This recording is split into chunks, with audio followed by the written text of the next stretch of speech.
How does the Revolutionary War compare to the Civil War? The Civil War in 1861 can be thought of as America's second Revolutionary War. The independence that sparked the American colonists to become their own self-governed nation ran deeper into American history well into the 1800s. There are many similarities between the early American colonists who fought the Revolutionary War and the Southerners who fought their own War of Independence, commonly known as the Civil War.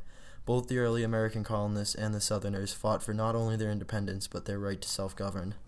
Both wars originated from feelings of unfair government.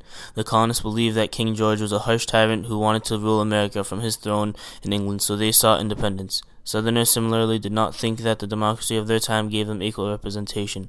Outraged because of the election that gave Abraham Lincoln presidency, the South decided to secede from the nation and start their own war of independence. Although both the colonists and the Southerners wanted to be left alone, they were forced to wage war.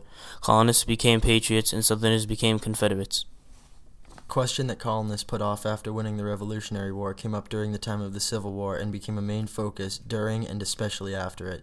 This question would have torn apart the young nation, was proved still to be too much of a delicate topic for the maturing nation 100 years later.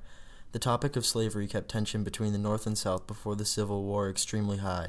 Slavery was the cause of extreme tension between North and South. It was the only part of the reason that Civil War occurred. The Southern states felt that their states' rights were being threatened by the federal government. The South believed that since they voluntarily joined the United States, they could also decide to leave it. Secession from the nation prompted a civil war in order to restore it. The North wanted to simply restore the nation. The South, however, wanted to restore the nation as it was. This was referred to as the lost cause. The colonists had similar issues which resulted in similar acts. They were sent to America on charters but wanted to become independent from the king's rule and govern themselves. They wanted British troops to be kept out of the American colonies, much like the South wanted Northern troops kept out of the Confederate States of America.